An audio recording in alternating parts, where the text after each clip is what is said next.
comentário que nos introduziu na Eucaristia, os motivos que nós trazemos no nosso coração para agradecer a Deus. Alguns irmãos estão aniversariando hoje, diversos padres da comunidade foram ordenados nesse dia, que aqui em Fortaleza é o dia que se celebra a dedicação da catedral. Por isso que o bispo anterior, Dom José Antônio, sempre ordenava os sacerdotes nessa data. Portanto, muitos padres da comunidade foram ordenados hoje, muitos padres.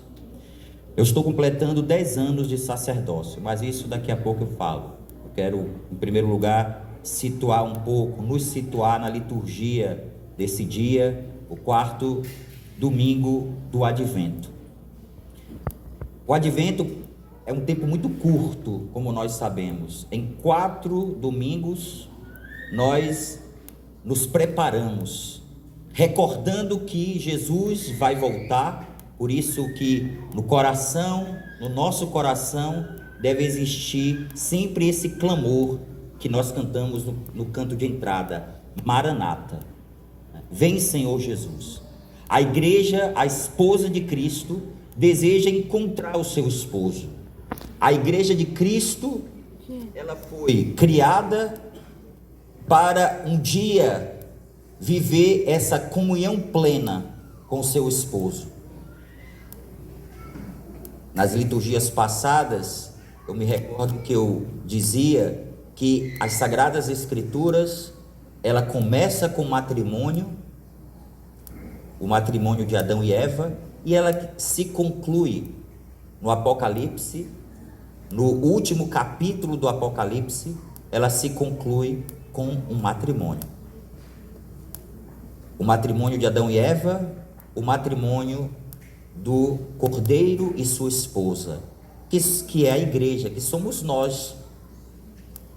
Portanto, nós fomos constituídos para um matrimônio espiritual, constituídos para o encontro com Deus, para estarmos na sua presença. Esse deve ser o desejo mais profundo do nosso coração. Na verdade, esse é o desejo mais profundo do nosso coração. Por mais que nós tenhamos outros desejos, por mais que o coração humano anseie por tantas outras coisas, dentro de nós existe um desejo por Deus. Toda pessoa humana traz dentro de si o desejo de Deus. Esse é o desejo mais profundo que existe em nós. E os outros desejos que existem, que são desejos passageiros, podem apontar para nós que existe no nosso coração o desejo de união, mas a união mais profunda que o coração humano anseia é viver uma união com o seu esposo. Para isso nós fomos criados. E o Advento nos prepara para esse encontro. Por isso que deve existir no nosso coração esse anseio de se unir ao Senhor, de união com o Senhor, de comunhão com o Senhor, de participação na alegria que não passa, de participação na alegria que é o próprio Deus, na alegria da Trindade. Agora, a liturgia do domingo já nos apresenta essa solenidade que revela para nós que o amor de Deus se faz visível aos nossos olhos. O amor de Deus agora é visível aos olhos humanos. O Deus se encarnou. O nosso Deus assumiu a carne humana.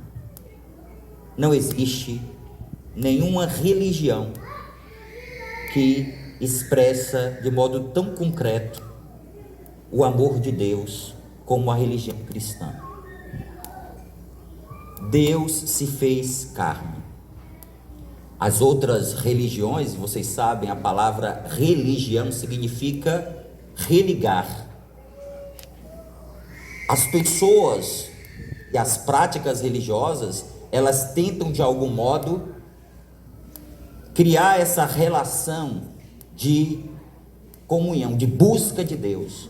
Mas essa busca de Deus, ela é uma busca que não se expressa de modo tão pleno, tão verdadeiro, como essa busca do próprio Deus por nós, seus filhos, pecadores.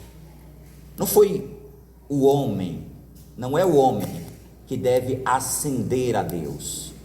Foi Deus mesmo que se fez homem.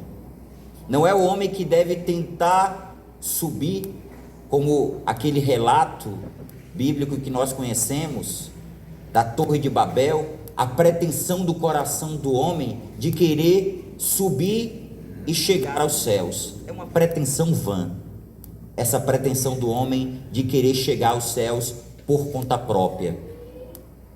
Deus mesmo, sabendo que o homem não seria capaz de se religar a ele, Deus desce e ele mesmo nos religa ao Pai.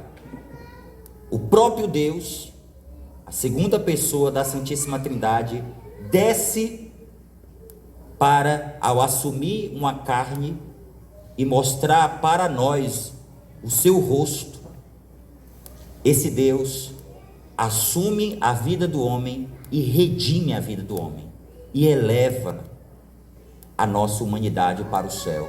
Ele está no céu, ressuscitado, vivo, e a sua encarnação é o início visível dessa obra de redenção. O amor de Deus é muito pleno, verdadeiro.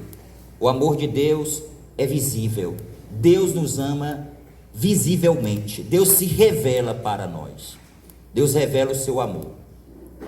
Queridos irmãos, na segunda leitura de hoje, é belo as palavras do autor da carta aos Hebreus. O autor dessa carta, antigamente se pensava, quando se estudava a carta aos Hebreus, se pensava que foi São Paulo que escreveu. São Paulo escreveu diversas cartas, diversos livros do Novo Testamento. Se pensava que foi São Paulo que tinha escrito essa carta. Mas, na verdade, hoje se tem uma visão diferente. Não se diz quem foi o autor da carta aos Hebreus. Mas existe um detalhe importante. Se reconhece que esse autor da carta era um conhecedor do judaísmo, um conhecedor do Antigo Testamento. Por isso que ele cita, ao falar das coisas novas, ele cita o Antigo Testamento. E o relato mostra essa diferença que existe entre aquilo que acontecia no Antigo Testamento para, de certa forma, aplacar a cólera de Deus, para, entre aspas, dar ao homem a experiência, uma experiência de salvação, ou uma ideia de purificação dos seus pecados, oferecimento do sangue de animais, ali com essa ideia de aplacar a cólera de Deus, de purificação, de redenção. Mas agora Jesus mostra para nós, de fato, porque ele é o Cordeiro de Deus, não mais aqueles cordeiros que eram oferecidos. Ele é o verdadeiro Cordeiro de Deus que tira o pecado do mundo. Ele assume no seu corpo, entregando o seu corpo na cruz, ele assume a nossa vida, assume os nossos pecados para nos redimir. E a partir da oferta que ele faz, não se faz mais necessário se oferecer animais, não se faz mais necessário aquelas práticas antigas, porque Jesus entregou a sua vida uma única vez. E isso é interessante, porque nós participamos da Eucaristia. E o que é a Eucaristia? A Eucaristia não é simplesmente aquele ato feito por Deus. É aquele ato que Jesus fez na cruz e que se presencializa aos nossos olhos no altar. Se presencializa. Nós, em cada Eucaristia, participamos desse grande mistério do Deus que entregou a sua vida uma única vez para nos salvar. Aquele momento do Gólgota acontece diante dos nossos olhos. Jesus entrega a vida para nos salvar. É o amor de Deus por nós. É o amor de Deus na encarnação. É o amor de Deus na paixão. Encarnação e paixão e Páscoa. Esses dois momentos que são centrais na nossa vida cristã. Existem tantos outros momentos, mas os momentos centrais, antecedidos de momentos que nos preparam. O tempo do advento e o tempo da quaresma. Os momentos centrais. Jesus se encarna para salvar e a salvação acontece quando ele entrega a sua vida na cruz por nós. O Cordeiro imaculado, sem mancha. O relato ele diz também, se colocando como Jesus mesmo falando ao Pai. Por isso eu disse, eis que eu venho. No livro está escrito a meu respeito, eu vim, ó Deus, para fazer a tua vontade. Jesus veio para cumprir o projeto de Deus. Jesus e o Pai tinham uma única vontade. Jesus veio para cumprir a vontade de Deus. Eu vim realizar as obras do meu Pai. Jesus disse isso no Evangelho. E Jesus nos ensina assim que nós também devemos cumprir a obra de Deus. Jesus nos ensina que a vontade de Deus deve prevalecer sobre a nossa vida. A vontade de Deus deve prevalecer sempre sobre a nossa vida. Estou completando 10 anos de padre, e eu tomo essa palavra como uma palavra de direção para a minha vida, e acredito que para a vida de todos nós. Nós recebemos da parte de Deus um corpo para amar a Deus. Por que você recebeu um corpo? Para amar a Deus. Através do seu corpo, você é capaz, você foi feito capaz e recebe toda a graça, recebe o Espírito Santo, recebe os meios para amar a Deus. E ao amar a Deus, você ama a todas as pessoas. O amor a Deus nos faz capazes de amar a todos. Quando eu me lembro desses anos, 10 anos que passam tão rápido, né? Quando eu cheguei aqui em Fortaleza, quando eu fui discernido, na verdade, para vir para Fortaleza, a primeira coisa que veio no meu coração foi: eu vou completar os meus 10 anos de sacerdócio na Parquelândia. Eu tinha vivido os meus 4 primeiros anos de sacerdócio em São Luís, depois fui transferido para Belém, lá vivi os mais 5 anos, mais 5 anos do meu sacerdócio, e Deus me deu a graça de retornar a Fortaleza para celebrar os meus 10 anos aqui. Fui ordenado em Fortaleza e retornei a Fortaleza para celebrar os meus 10 anos de sacerdócio. E como isso me alegrou. Me alegrou por vir a Fortaleza, por morar novamente em Fortaleza, porque Fortaleza é o berço do carisma. É bom voltar a esta casa-mãe e a beber do carisma, da fonte do carisma, que é a nossa casa. Nós somos privilegiados, todos nós que aqui estamos, Parquelândia e os outros centros de evangelização, nós somos privilegiados. Talvez você que está aqui e que mora sempre em Fortaleza não consiga valorizar tanto Fortaleza quando você mora fora. Quando você morar fora de Fortaleza, você vai falar: como era bom morar em Fortaleza. Porque de fato Fortaleza é o início. Deus suscitou o carisma aqui. Então, quando eu retornei, fiquei muito feliz. Fiquei muito feliz também de celebrar com vocês e morar na Parquelândia. Isso vinha no meu coração. A alegria de celebrar os 10 anos com vocês. a Eucaristia com vocês. Queridos irmãos, é uma grande alegria para nós quando a gente encontra o nosso lugar na igreja. Eu, como sacerdote, digo para vocês com toda certeza, eu não escolheria outra coisa para a minha vida que não fosse o sacerdócio. Eu sou muito realizado como sacerdote. E sou realizado como sacerdote não porque não tenha desafios. Todos os estados de vida, qualquer estado de vida que você abraçar, você vai ter desafios. Você vai ter desafios sendo um celibatário. Você vai ter desafios se unindo a uma outra pessoa no matrimônio. Você vai ter desafios como sacerdote. Os desafios, eles existem. Mas para que existe um desafio? Para que eu possa amar mais a Deus. Se não existisse desafio nos nossos estados de vida, como você poderia dizer que você ama a Deus?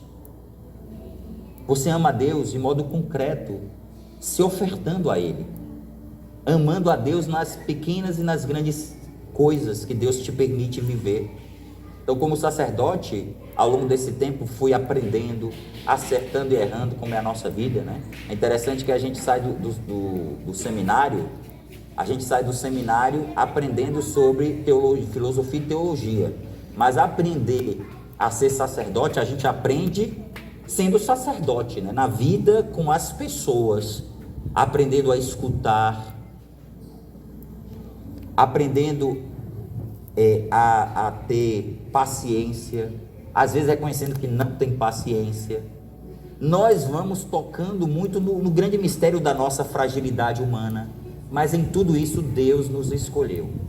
Em todas as coisas Deus nos escolheu. Deus não me escolheu porque eu sou bom. Deus não me escolheu porque eu tenho muitas virtudes. Deus me escolheu porque Ele é bom. E nele, através da graça, eu posso viver a minha missão. Então, me alegro em celebrar essa Eucaristia, me alegro em poder, a cada dia, oferecer o alimento que traz vida e salvação para as pessoas. Eu tenho consciência que nós não estamos diante de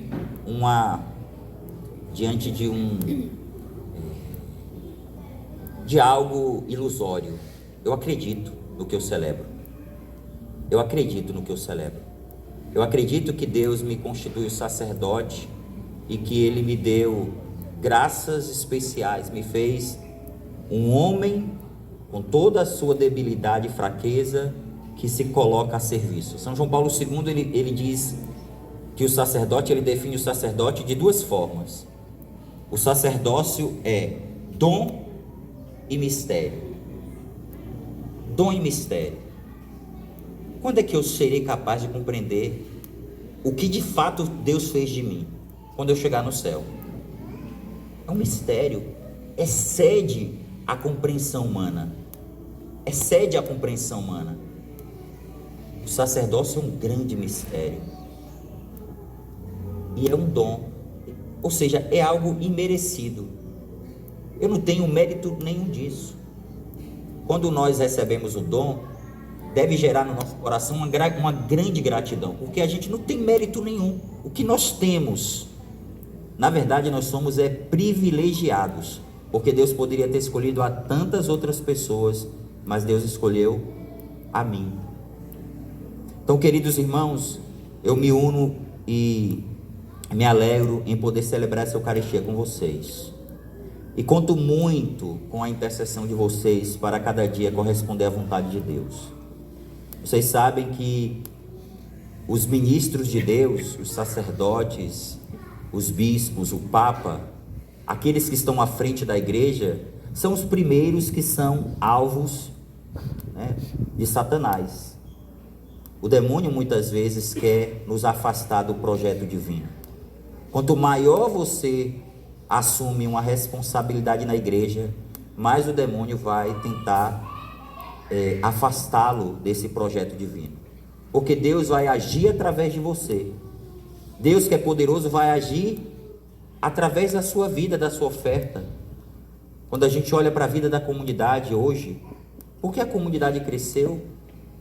Por causa da vida ofertada dos consagrados, da vida ofertada de cada irmão. E assim acontece na nossa vida. Em momento nenhum nós devemos olhar para nós e achar que o mérito está em nós mesmos, mas olhar para a nossa vida e dizer: obrigado, Senhor, porque Tu me destes esse grande dom para que eu pudesse servir a igreja. Queridos irmãos, concluo essa homilia dizendo que Deus continua chamando. Os jovens que aqui estão, saibam disso. Deus continua chamando. Deus chama jovens a serem sacerdotes.